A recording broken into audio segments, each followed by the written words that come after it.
and an old-timey base. Welcome back to our travels to Israel. I hope you enjoy this segment.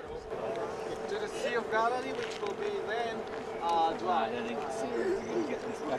Yehuda was just saying that the Golan is the key. As you can see, this is in the shape of a key to the security of Israel, partly because of the strategicness of the border, and partly because this is the area that controls the water, because the water originates up here in the Golan Heights. Archaeological excavations.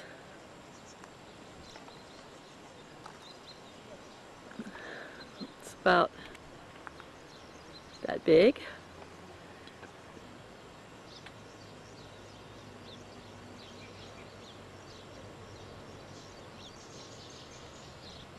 Beautiful grove of birch trees here.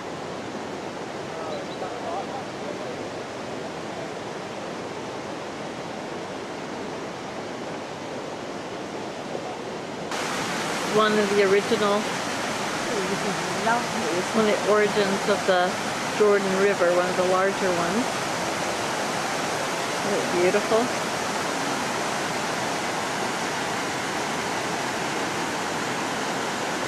Bannis Falls. People can go swimming here at times.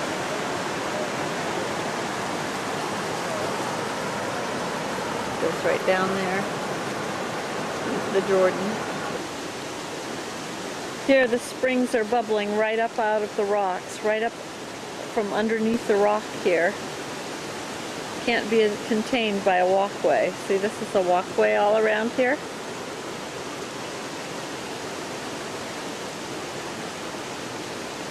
And there's the springs just bubbling up. 3 of them, at least here, 4 of them, all along this ridge line, just bubbling right up.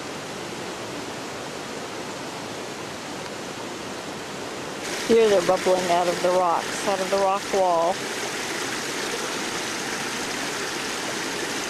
Lovely.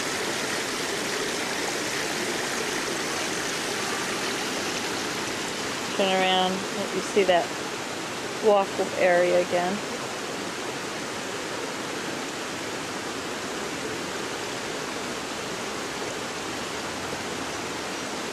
And channel it so that you can walk around. Here's the falls.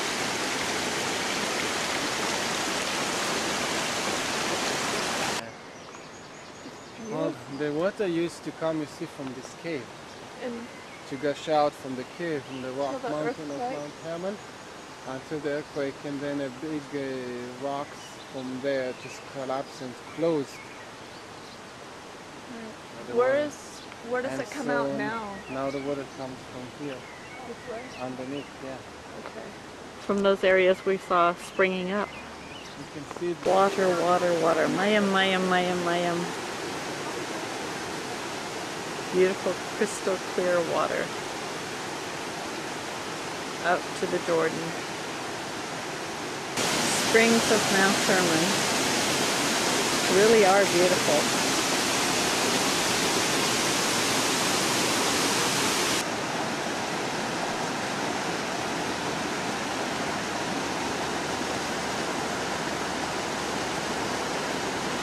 Water gushing out.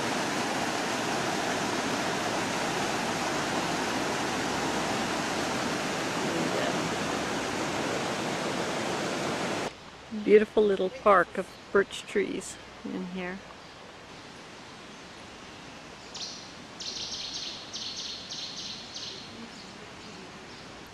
Birds singing. Wherever there's trees, there seems to be birds. There's part of the Jordan. Remember when they said they crossed at high season? Bet this is what it was like.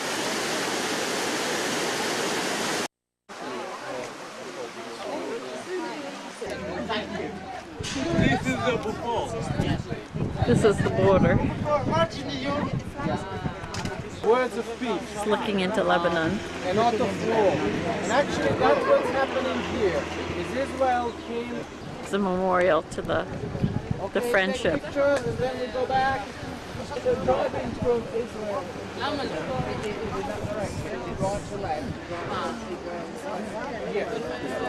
This used to all be swampland 50 years ago. People died clearing it from malaria. Now it's all beautiful vegetation up on the Golan Heights. Beautiful up here. Here we are at the Mount of Beatitudes, looking out over the Sea of Galilee, walking down this dirt path. There's a big promotion in government. Successive governments have been supposedly concerned about the inability of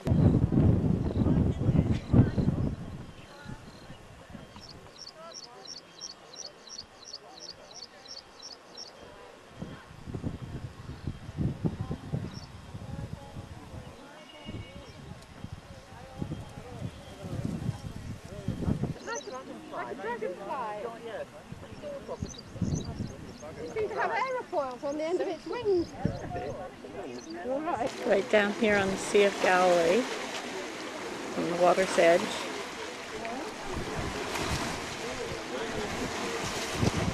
And a fishing boat. Modern day, of course. Or the meal that they had. Jesus is turning to Simon, son of Jonah, do you love me? Then he said to him, feed my sheep. We can try all different things, but the Bible said in Proverbs 3, he says, trust in the Lord with all your heart and lean not on your own understanding. And sometimes in our life we find this place where we think, well, it's impossible, well, we can do it, we cannot do it, it's too much for us to serve or do this in the church, or the circumstances is too big around us. We're looking at the physical things, and we only can overcome if we focus on Jesus and turn our eyes to Jesus and trust Him fully with all our hearts and listen to what He says to us and just obey Him.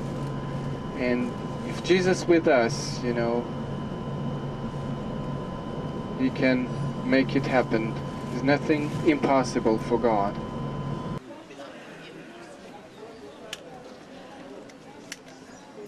St. Peter's house.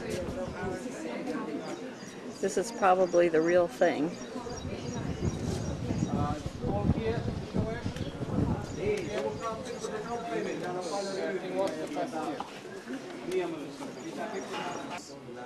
This wasn't the house of Peter, it was the house of Peter's mother-in-law.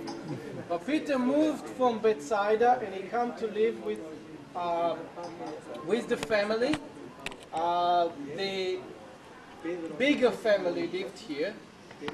And we can see that people used to live in the time of Jesus here in Capernaum, in the fisherman village, very close to each other.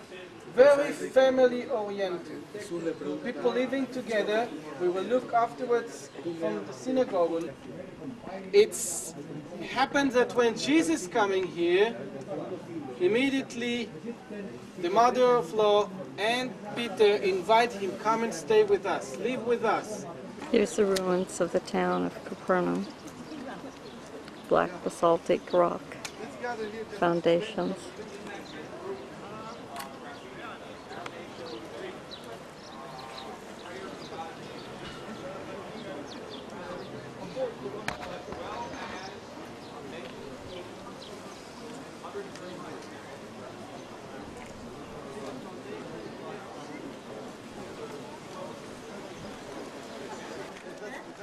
This is the door of the synagogue.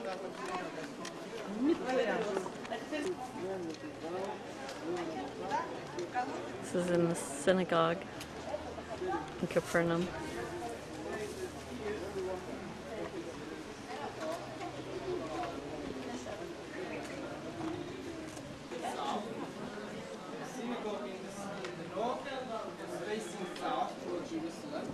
Those that was in Jerusalem, in the south, was facing the temple.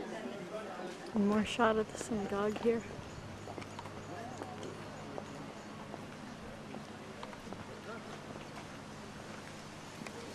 And some of the houses around. One more shot of where they dug around Peter's house.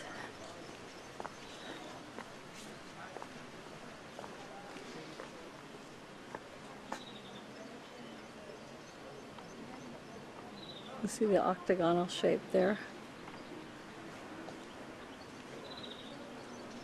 Some of the old regular house foundations there. Well, one more shot.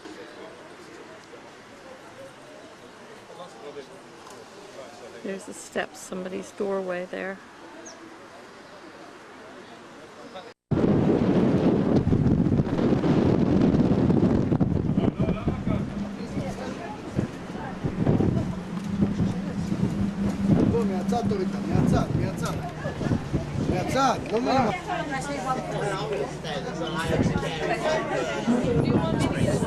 Tanya's getting seaworthy here.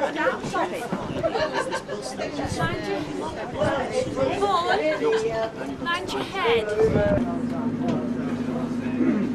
The Sea of Galilee from the boat.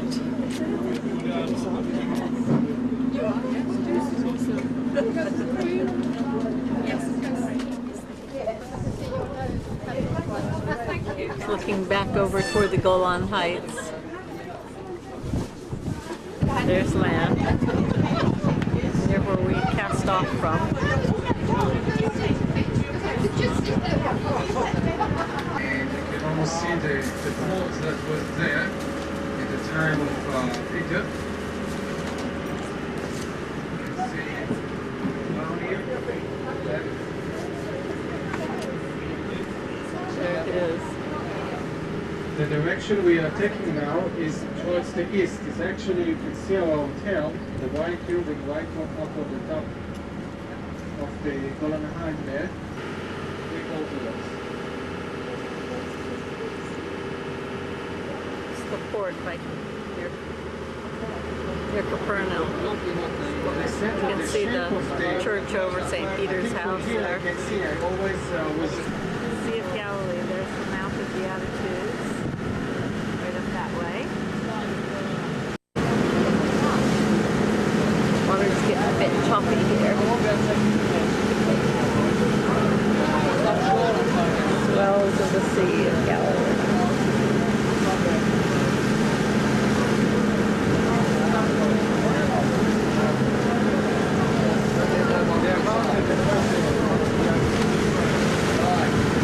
There's the inside of the boat.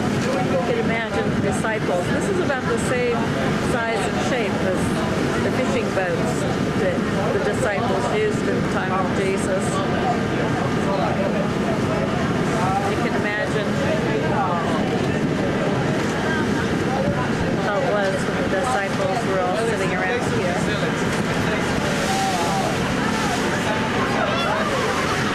Remember when Jesus was asleep on the back of the boat? There's the back of the boat. You hear the creaking?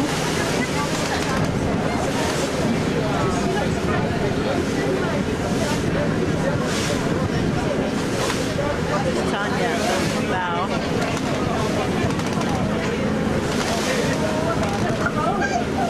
So the Jordan Valley is here. The mountains of Arbel and Har Yavniel is right here. And then Ramot Issachar. The Issachar tribe was right here by the Gilboa mountain. Mount Gilboa is here. And here is the Jezreel Valley, right in the other side. This is the dig at Beit Shean. Or Scopolis. Old Roman city. See the colonnaded road.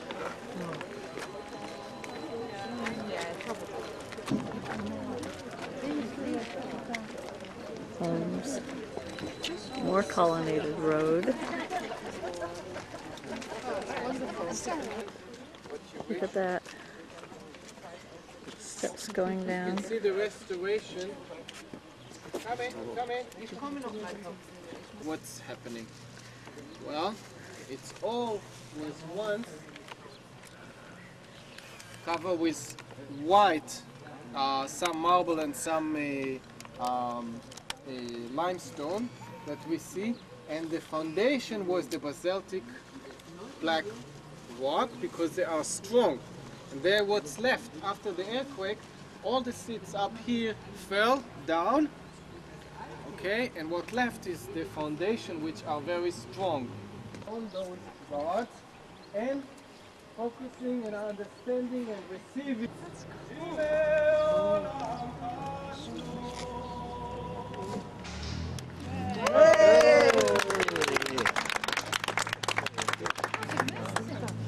Every word you got there. Aren't those acoustics terrific?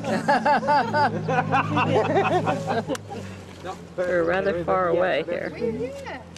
Why can't churches be built like that? Wonderful. There's no history there.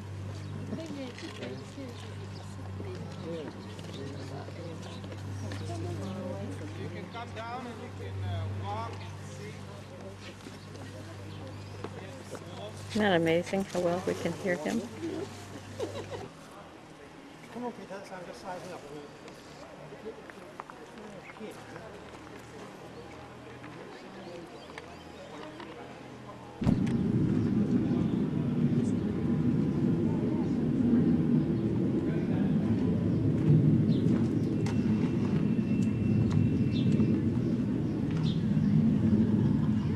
Walking along the corridor here. These Roman columns. And that's turning around where I came from. And this is looking out over the city.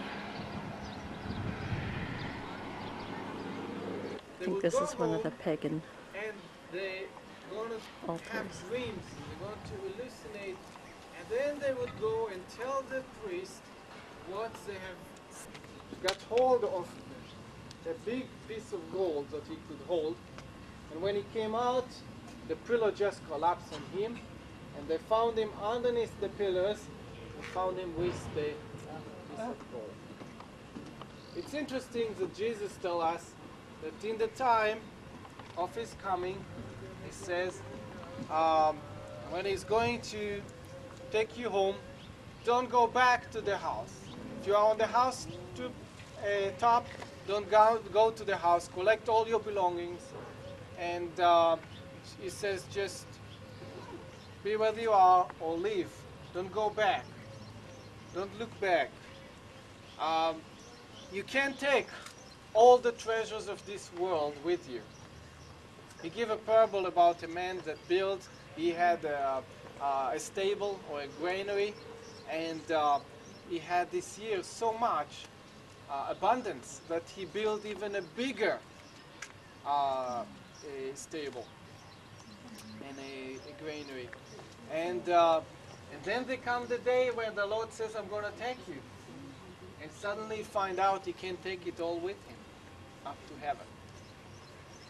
Facing just opposite of that temple where I just recorded, you can see the street as it lay at the end of the earthquake, all kind of rumply and rolly, with columns laying in the middle, rubble,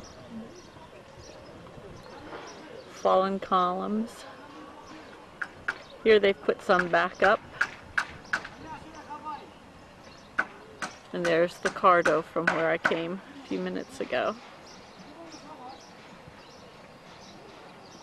This temple,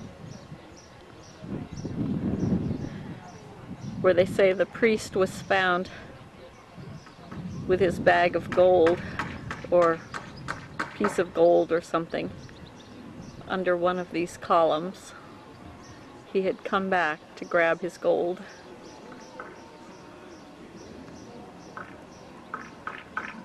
Now I'm going to just walk over to this dig. They're doing a dig right over here. They're kind and put a tent overhead over the dig so they don't get quite so hot. There's an archaeological dig worker at work, digging with a trowel around the stones, digging the dirt out. And they're digging, building a little fence around the area so people don't go stumbling in.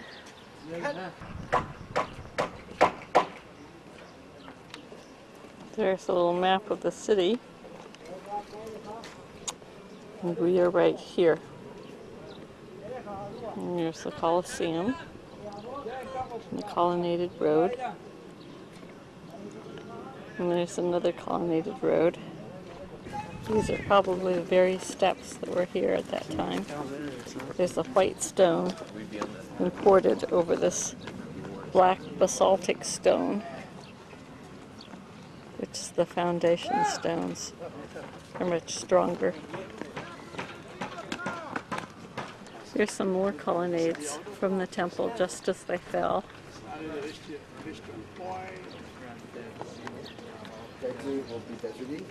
And Capitol from the top of one of them.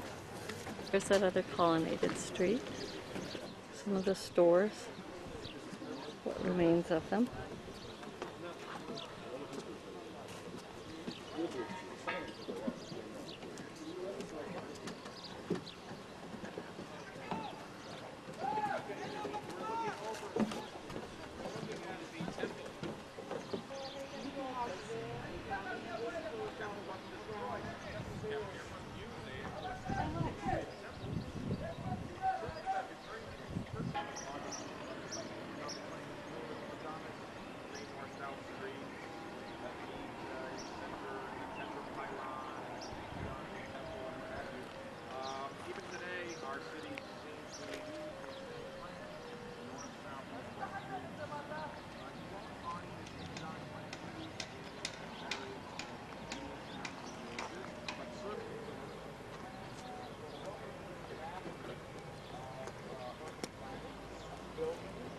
Looking back across the city, you can just barely make out the Colosseum from here.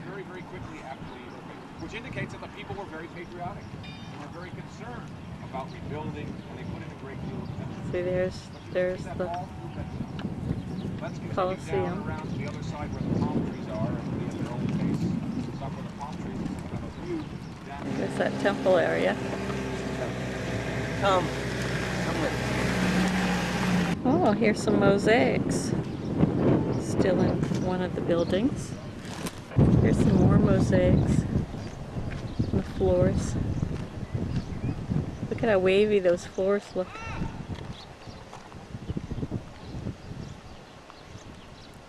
But still there. Basaltic rock on top of each other.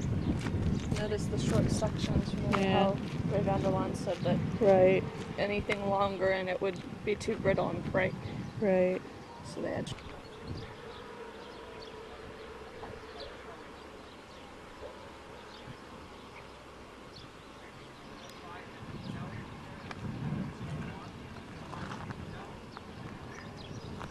There's the millstone Tanya was talking about, the square hole in the center.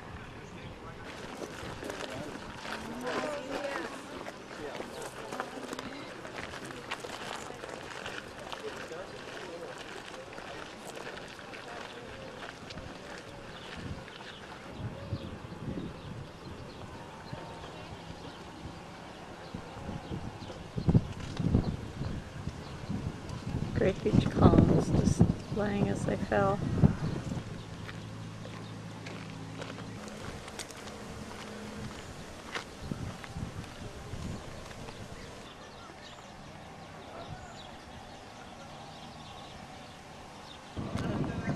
That's where they're working on excavating Ravenna Street.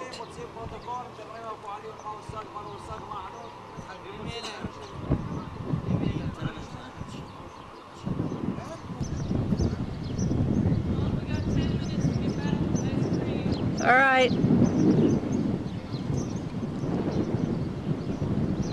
More mosaic floor found here. One of the shops.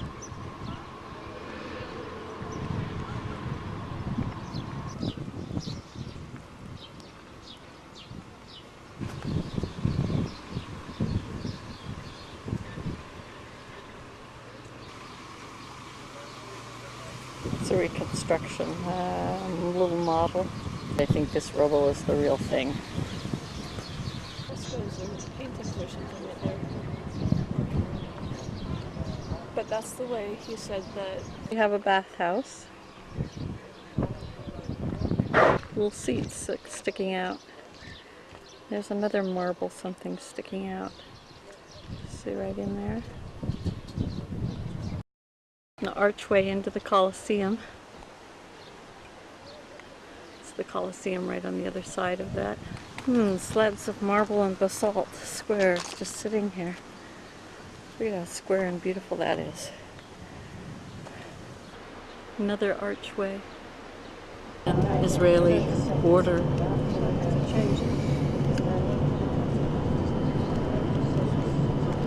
Let's see with the... And there are mines in there. You can see they're still building some of this road. Eventually it's going to go all the way to a lot. 4-lane highway. Remains of some old mud hut. The sign of sea level and then another. The Dead Sea. Dry. Dry, dry. So did not destroy the church that built above the birth of Jesus. We're going to go now to the grotto and we're going to see down at the grotto, the stable, the cave that Mary gave birth to Jesus.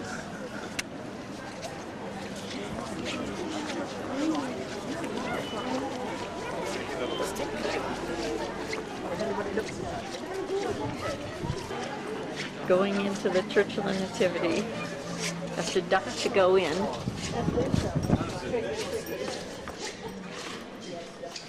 This is inside.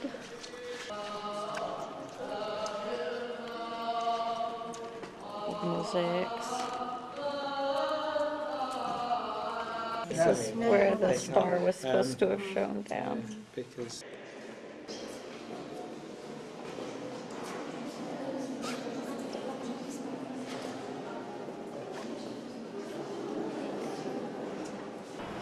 One last look at the Church of the Nativity.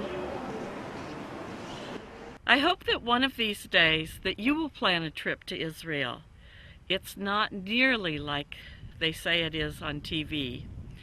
It's like the whole United States compacted down into the Willamette Valley. It's a beautiful country and I know you would love it.